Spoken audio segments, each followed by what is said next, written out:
Friends, welcome back to my YouTube channel P V Gowda Kannada vlogs. ಎಲ್ಲರೂ ಹೇಗಿದ್ದೀರಾ? Hope ಎಲ್ಲರೂ ಚೆನ್ನಾಗಿದ್ದೀರಾ ಅಂತ. ನಾನು ಕೂಡ ತುಂಬ ಚೆನ್ನಾಗಿದ್ದೀನಿ. ಸೊ ಇವತ್ತಿನ ವ್ಲಾಗ್ ಏನು ಅಂತ ಹೇಳಿದ್ರೆ, ಇವತ್ತು special day. So Friday, Rathasaptami ದಿವಸ, ಸೂರ್ಯದೇವನಿಗೆ ಪೂಜೆ ಮಾಡುವ ದಿವಸ. ಸೊ ಯಾವ ಥರ ನಮ್ಮ ಮನೇಲಿ ಪೂಜೆ ಮಾಡಿದ್ರಿ, ಯಾವ ಥರ ಸ್ಮಾಲ್ ಆಗಿ ಅಂದರೆ ಚಿಕ್ಕದಾಗಿ ಸೆಲೆಬ್ರೇಷನ್ ಮಾಡಿದ್ದು. ಸೊ ಯಾವ ಥರ ಪೂಜೆ ಮಾಡಿದ್ರಿ, ಏನೇನು ಮಾಡಿದ್ರಿ, ಅದೆಲ್ಲ ಚಿಕ್ಕ ಪುಟ್ಟ ವೀಡಿಯೋಸ್ ಮಾಡ್ಕೊಂಡಿದ್ದೀನಿ. ಸೊ ಅದನ್ನು ಹಾಕ್ತೀನಿ, ದಯವಿಟ್ಟು ನೋಡ್ಕೊಂಡು ಬನ್ನಿ. ಸೊ ಬೆಳಗ್ಗೆ ಬೇಗ ಎದ್ದು ಒಂದು 7 ಗಂಟೆನೇ, ಬೇಗ ಅಂತ ಹೇಳಿದ್ರೆ 5 ಅಂತ ಅಲ್ಲ, 7 ಗಂಟೆ ಹಂಗೆ ಎದ್ಬಿಟ್ಟು ನನ್ನ ಮನೆ ಕಸ ಗುಡಿಸಿ, ಮನೆ ಒರೆಸಿ, ಪಾತ್ರೆ ಎಲ್ಲ ತೊಳ್ಕೊಂಡು ಈ ಥರ ನಾನು ಮಾಡ್ಕೊತಾ ಇದ್ದೆ. ಮತ್ತು ನಮ್ಮತ್ತೆ ಸ್ವಲ್ಪ ಸ್ನಾನ ಎಲ್ಲ ಮಾಡಿಕೊಂಡು ಕೆಳಗಡೆ ರಂಗೋಲಿ ಹಾಕ್ಬಿಟ್ಟು ಬಂದು ದೇವ್ರಿಗೆ ಪೂಜೆನೂ ಮುಗಿಸಿದ್ರು. ಸೊ ಅವ್ರದ್ದು ಪ್ಲ್ಯಾನ್ ಏನಂತ ಹೇಳಿದ್ರೆ, ದೇವಸ್ಥಾನಕ್ಕೆ ಹೋಗಬೇಕಿತ್ತು, ಅದಕ್ಕೋಸ್ಕರ ಸ್ವಲ್ಪ ಬೇಗ ಮತ್ತು ವಿಶೇಷವಾದ ದಿವಸ ಇರೋದ್ರಿಂದ ಪೂಜೆ ಎಲ್ಲ ಚೆನ್ನಾಗಿ ಮಾಡಿ ಈ ಥರ ಸೂರ್ಯ ದೇವರಿಗೂ ನಮಸ್ಕಾರ ಮಾಡಿಕೊಂಡು, ನೋಡಿ ಸೂರ್ಯ ಕಾಣಿಸ್ತಿದ್ದಾನಲ್ವಾ, ನೀವು ಕೂಡ ಕೈ ಮುಕ್ಕೊಂಬಿಡಿ. ಸೊ ಅವತ್ತಿನ ದಿವಸ ತುಂಬ ಒಳ್ಳೆಯದು ಸೂರ್ಯ ದೇವರಿಗೆ ಪೂಜೆ ಮಾಡೋದು. ಕೆಳಗಡೆ ಕೂಡ ಸೂರ್ಯನ ರಂಗೋಲಿ ಇಕ್ಕಿ ಅವ್ರಿಗೆ ಸಪ್ರೇಟಾಗಿ ದೀಪ ಹಚ್ಚಿ ಕಾಯಿ ಕರ್ಪೂರ ಎಲ್ಲ ಬೆಳಗ್ತಾರೆ, ಈ ಥರ ಆರತಿ. ತುಳಸಿ ಕೂಡ ಪೂಜೆ ಆಗಿತ್ತು. ಹಾಗೆ ನನ್ನ ಮಗನ ಎತ್ಕೊಂಡು ಸೂರ್ಯನ ದೇವರಿಗೆ ನಮಸ್ಕಾರ ಮಾಡಿಸ್ತಾಯಿದ್ರು. ಅಂದರೆ ಮಾವ, ಇವರು ನನ್ನ ಮಾವ, ಅವರು ಕೂಡ ನಮಸ್ಕಾರ ಮಾಡ್ತಾಯಿದ್ದಾರೆ. ಹಾಗೆ ನಮ್ಮತ್ತೆ ಮತ್ತು ಪಾಪುನ ಎತ್ಕೊಂಡು ನಮಸ್ಕಾರ ಮಾಡು, ಸೂರ್ಯನ ನೋಡು ಅಂತ ತೋರಿಸ್ತಾಯಿದ್ರು. ಸೊ ಈ ಥರ ನಡೀತು ಪೂಜೆ.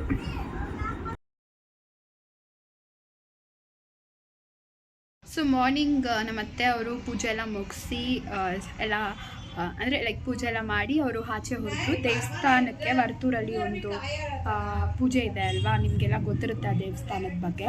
ಸೊ ನಾನು ಹೋಗೋಣ ಅಂದ್ಕೊಂಡೆ, ಬಟ್ ಪಾಪುಗೆ ಇನ್ನೂ ಸ್ನಾನ ಮಾಡಿಸ್ಬೇಕಿತ್ತು, ನಾನು ರೆಡಿ ಆಗಬೇಕಿತ್ತು, ಮತ್ತು ಮನೇಲೆಲ್ಲ ಇದ್ದಾರಲ್ವ, ನಮ್ಮ ಮಾವ ಇದ್ದಾರೆ, ನನ್ನ ಮೈದ್ನಗಳಿದ್ದಾರೆ, ಮತ್ತು ಅವ್ರಿಗೆಲ್ಲ ನಾನು ಸ್ವಲ್ಪ ನೋಡ್ಕೊಬೇಕಿತ್ತು. ಅದಕ್ಕೆ ಅತ್ತೆ ಹೋಗ್ಬಿಟ್ಟು ಬಂದರು.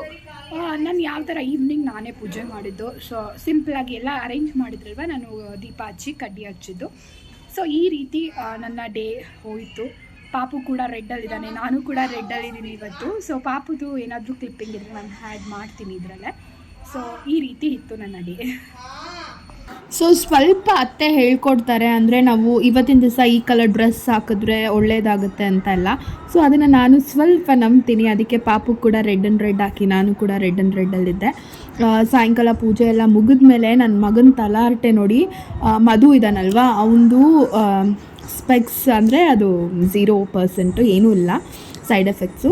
ಸೊ ಅದು ಸಿಸ್ಟಮ್ ಸ್ಪೆಕ್ಸ್ ಆಗಿರೋದ್ರಿಂದ ಅದನ್ನು ಹಾಕ್ಕೊಂಡು ಆಟ ಆಡ್ತಾ ಇದ್ದಾನೆ.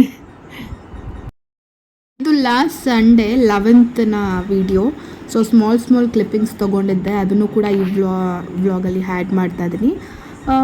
ಇದು ಏನಂತ ಹೇಳಿದ್ರೆ, ನಾನು ಇವಾಗ ಗಂಡ ಮನೆಗೆ ವಾಪಸ್ ಹೋಗಿರೋದ್ರಿಂದ ಅಮ್ಮ ಒಬ್ಬರೇ ಆಗ್ತಾರೆ, ಮತ್ತು ತಮ್ಮ ಇದ್ದಾನೆ, ಬಟ್ ಅಮ್ಮ ಒಬ್ಬರೇ ಆಗ್ತಾರಲ್ವ, ಅಂದರೆ ಅವನು ಆಚೆ ಎಲ್ಲ ಹೋಗಿ ಬರ್ತಾನೆ. ಸೊ ಅಮ್ಮ ಒಬ್ಬರೇ ಆಗೋದ್ರಿಂದ ನಾನು ಹೋಗ್ಬಿಟ್ಟು ಸ್ವಲ್ಪ ಟೈಮ್ ಸ್ಪೆಂಡ್ ಮಾಡ್ತೀನಿ. ಸೊ ಯಾವ ರೀತಿ ಅಂತ ಹೇಳಿದ್ರೆ, ಸ್ಯಾಟರ್ಡೇ ನೈಟ್ ಹೋಗಿ ಸಂಡೇ ನೈಟ್ ವಾಪಸ್ ಬರೋ ಥರ, ಅಂದರೆ ಒಂದು 24 hours ಮಮ್ಮಿ ಜೊತೆ ಇರೋ ಥರ ಮಾಡ್ತೀನಿ. ಸೊ ಅವ್ರಿಗೂ ಸ್ವಲ್ಪ ಮೈಂಡ್ ರಿಲ್ಯಾಕ್ಸ್ ಆಗುತ್ತೆ. ಹಾಗೆ ವೀಕೆಂಡ್ಸಲ್ಲಿ ಸ್ವಲ್ಪ ಫ್ರೀ ಇದ್ದರೆ ಮಾಮ, ಪುಷ್ಪ, ಕಾರ್ಷಿತಾ ಕೂಡ ಬರ್ತಾ ಇದ್ದಾರೆ ಈ ನಡುವೆ. ಬೇಗ ಮಮ್ಮಿ ಚೇತರಿಸ್ಕೊಬೋದಲ್ವ ಫ್ಯಾಮಿಲಿ ಜೊತೆ ಟೈಮ್ ಸ್ಪೆಂಡ್ ಮಾಡಿದ್ರೆ, ಅಂದರೆ ಅವ್ರ ಮೈಂಡ್ ಕೂಡ ಡೈವರ್ಟ್ ಆಗುತ್ತೆ. ಮಮ್ಮಿ ರಿಯಲಿ ಲಕ್ಕಿ ಅಂತ ಹೇಳ್ಬೋದು, ಈ ಥರ ಅಣ್ಣ ತಮ್ಮಂದಿರನ್ನೆಲ್ಲ. ಇದು ವಿಡಿಯೋಗೋಸ್ಕರ ಹೇಳ್ತಿದ್ದೀನಿ, ಇಲ್ಲ ಅವ್ರು ನೋಡ್ತಾರೆ ಅನ್ನೋದಕ್ಕಾಗಿ ಹೇಳ್ತಿದ್ದೀನಿ ಅಂತ ಅಲ್ಲ. ಸೀರಿಯಸ್ಲಿ ಎಷ್ಟೊಂದು ಜನ ನೋಡ್ಬಿಟ್ಟಿದ್ದೀನಿ, ಎಷ್ಟೊಂದು ಜನ ಕಂಪ್ಲೇಂಟ್ ಮಾಡ್ತಾರೆ, ನನ್ನ ತಮ್ಮ ನೋಡ್ಕೊಳ್ಳಲ್ಲ, ಅಣ್ಣ ನೋಡ್ಕೊಳ್ಳಲ್ಲ ಅಂತೆಲ್ಲ. ಬಟ್ ಮಮ್ಮಿ ಇವಾಗ ಆರಾಮಾಗಿದ್ದಾರೆ ಅಂದರೆ ಅದಕ್ಕೆ 100% ಅವರ ಅಣ್ಣ ತಮ್ಮನೇ ಕಾರಣ ಅಂತ ನಾನು ಹೆಮ್ಮೆಯಿಂದ ಹೇಳ್ಕೊತೀನಿ. ಏನಿದ್ರಲ್ಲೇನು ಮುಜುಗರ ಪಡೋ ಅಂಥದ್ದೇ ಇಲ್ಲ, ಓಕೆನಾ. ನಾನು ಏನೇನಾಯಿತು ಏನು ಎತ್ತ ಅಂತ ಕಂಪ್ಲೀಟ್ ಡೀಟೇಲ್ಸ್ ಅಮ್ಮನ ಜೊತೆ ಇರಬೇಕಾದ್ರೇ ಹೇಳ್ತೀನಿ. ಸುಮ್ಮನೆ ನನಗೆ ಅನಿಸ್ತು ಈ ವಿಡಿಯೋದಲ್ಲಿ ಹೇಳಬೇಕು ಅಂತ, ಅದಕ್ಕೋಸ್ಕರ ಇದೊಂದು ಅಣ್ಣ ತಮ್ಮಂದಿರ ಬಗ್ಗೆ ಮಾತ್ರ ಅಪ್ಡೇಟ್ ಮಾಡಿದ್ದೀನಿ. ನಮ್ಮನೆ ಸಂಡೇ ಸ್ಪೆಷಲ್ ಸೂಪರ್ಬ್ ಆಗಿ ಎಗ್ ಬಿರಿಯಾನಿ ಮಾಡಿದ್ದೀವಿ. ಸೊ ಈ ರೆಸಿಪಿ ಏನಾದರೂ ಬೇಕಂತ ಹೇಳಿದ್ರೆ ಕಮೆಂಟ್ ಸೆಕ್ಷನಲ್ಲಿ ತಿಳಿಸಿ. ಸೊ ನೆಕ್ಸ್ಟ್ ಟೈಮು ನಾನು ಈ ರೆಸಿಪಿ ಮಾಡಬೇಕಾದ್ರೆ ವಿಡಿಯೋ ಶೂಟ್ ಮಾಡಿಬಿಟ್ಟು ಈ ರೆಸಿಪಿ ಬ್ಲಾಗ್ ಹಾಕ್ತೀನಿ, ಓಕೆನಾ. ಸೊ ತುಂಬ ಟೇಸ್ಟಿಯಾಗಿರುತ್ತೆ. ಸೊ ತಿಂದಾದಮೇಲೆ ಅವ್ರ ಹತ್ರನೇ ಟೇಸ್ಟ್ಗಳನ್ನ ಕೇಳಿಸ್ತೀನಿ. Yummy egg biryani almost done. ನಾನು ಪಾತ್ರೆಯಲ್ಲಿ ಮಾಡಿದ್ದೀನಿ, ಬೇಕಾದರೆ ಇದೇ ಮೆಥಡ್ನ ಕುಕ್ಕರಲ್ಲಿ ಕೂಡ ಮಾಡ್ಕೊಬೋದು.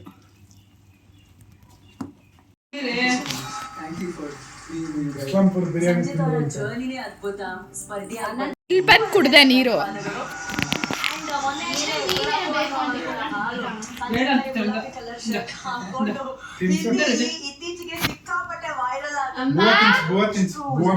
ಹರ್ಷಿತಾ ಹೆಂಗಿದೆ ಟೇಸ್ಟು ನಾನು ಮಾಡಿದ್ದು? Egg biryani. Egg biryani super. Wow, super ಆಗಿದೆಯಾ? ಕರೆಕ್ಟ್ ಆಗಿದೆ. ಥ್ಯಾಂಕ್ ಯು ಮಾಮ. ಹೆಂಗಿತ್ತು ಮಾಮ ಎಗ್ ಬಿರಿಯಾನಿ? ಪ್ರಾಮಿಸ್ ಎಲ್ಲ ಹಿಂದ್ಗಡೆಯಿಂದ ಹೇಳ್ಕೊಡ್ತಾವ್ರೆ ಇವರು, ಹಿಂಗನ್ನು ಅಂತ. ಹೌದಾ? ಯಾರು ಹೇಳ್ಕೊಟ್ಟಿಲ್ಲ. ಮಾ ಹೆಂಗಿತ್ತು ಮಾ ಎಗ್ ಬಿರಿಯಾನಿ?